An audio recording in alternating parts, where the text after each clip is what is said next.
Hi friends, Joe Edelmann here again with yet another gear review video. It seems you guys enjoyed my last one of these, which featured the Island Delay, a neat and inexpensive pedal from the folks over at Donner.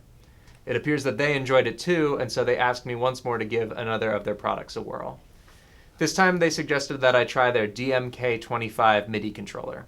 You can find this product on Amazon at the link shown in the description, where it is currently retailing for around $120 US. I really love MIDI controllers, especially of the portable variety. It's great to have something for a smaller desktop or travel setup when programming in beats or synth parts or sketching out song ideas. In fact, the demos for many of my original songs, such as Lax and From Ashes, started as iPad GarageBand sketches made on long flights using a tiny Korg Nano key.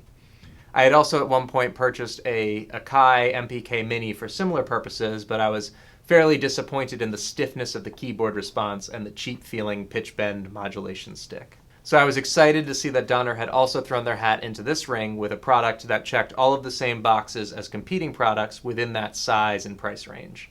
I was also very curious to see how they had tackled the dilemma of a good mini keyboard feel, and I was really impressed by the result. Let me start by telling you a little bit more about this product and MIDI controllers in general, in case you are less familiar. MIDI controllers do not produce any native audio or sound, unlike a synthesizer, piano, or even drum machine. Instead, they send, as the name suggests, MIDI messages to a compatible instrument or computer software, for example, a digital audio workstation or DAW, like GarageBand, Logic, or Ableton. MIDI stands for Musical Instrument Digital Interface, and it has been the de facto musical communications and control standard for nearly 40 years, thanks to synth pioneer Dave Smith and its other co-developers. The MIDI language is very versatile and it contains a wide variety of message types, but the most basic ones are instructions to play specific notes for specified durations at some velocity level, which is essentially loudness. The receiving synth then uses these instructions to produce sound. The Donner controller's touch-sensitive keyboard and pads are each capable of sending these note messages at varying velocities depending on how hard you play them. The responsiveness, which is also known as the velocity curve, is also reconfigurable to be more or less sensitive. You can shift the range of the keyboard by octaves or by semitones as a result of using the transpose or octave buttons. You also have these cool touch strips with indicator LEDs that fulfill the roles of the traditional mod and pitch wheels found on most synthesizers.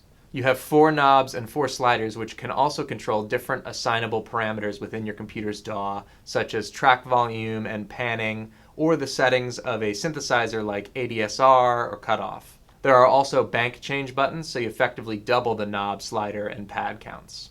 You also get a set of transport buttons, things like stop, play, rewind, record, that are useful again for controlling DAWs like Logic and Ableton. That is most of the basic functionality of the DMK, but there's a lot more under the hood that can be accessed, such as custom programs and presets and additional parameter edits. Donner lays these out fairly well in their user manual for the product, but the important thing is that you can essentially ignore most of them if you don't have the need for them, and you can just plug and play. Which brings me to the connections required. The output of the controller is a USB Type-C plug, and the DMK comes packaged with a USB-C to USB-A cable for connecting to your computer or tablet. It is bus powered, so there's no external power supply that's needed, provided that your destination device can provide power over USB. There's also a little 1/8" jack for an optional sustain pedal input, which is a nice touch for more piano playing realism, even for a small keyboard. In just a second, I'll demonstrate building up a small song snippet using the DMK, but first let me discuss my main likes and dislikes. So for the positives, the keys and the pads feel awesome, but especially the keys. They have really good velocity sensitivity, and you don't have to play unnecessarily hard to register a louder velocity note, unlike the MPK Mini. They remind me a bit of the softer spring feel of my Micro Korg XL keyboard. The touch strips for pitch and modulation are pretty sweet, and they respond very fast. For my obligatory Radiohead name drop of the video, this reminds me of the concept of the log controller on Johnny Greenwood's fabled Korg Prophecy synth, which he used for climbing up the walls. The sliders also feel very sturdy, with just enough friction to control where you want to be on their shorter throw distance. The addition of transport buttons is a nice touch for such a small controller and really gives you solid DAW control. I like that you can choose to get deep with the advanced functions, presets, mappings if you want, but you can just as easily use the basics if you don't. So some of the drawbacks to me, the default velocity curve for the pads was a little bit unforgiving. I had to really hit hard to get higher velocity notes. However, after taking a quick look at the manual, it was pretty easy to edit it for a flatter response. I couldn't easily find the default controller mapping for this device inside of Logic Pro, and that's my DAW of choice. So at first I used MIDI learn mode and taught Logic the transport edit button codes. This isn't a huge deal, and actually Donner later responded to me and showed me how I could instead select a control mapping scheme from an Akai controller and it would still work.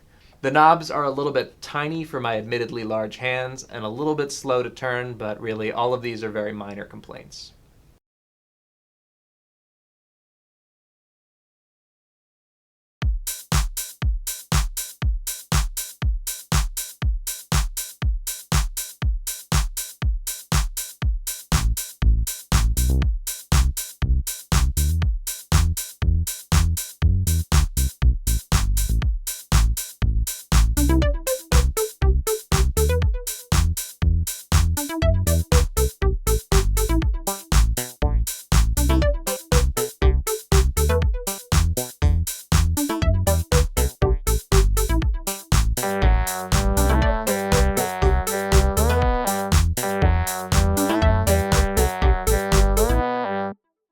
In conclusion, I highly recommend this product to anyone looking for a small MIDI controller or who is just getting into MIDI controllers or DAWs. It's packed with features and it feels great to play, so it makes a great sketchpad or even live performance tool. I will most definitely be using this from now on as my go-to portable MIDI controller. So thank you and kudos to Donner for providing me with this awesome product to demo. Be sure to like and subscribe if you haven't already, and I will see you again soon.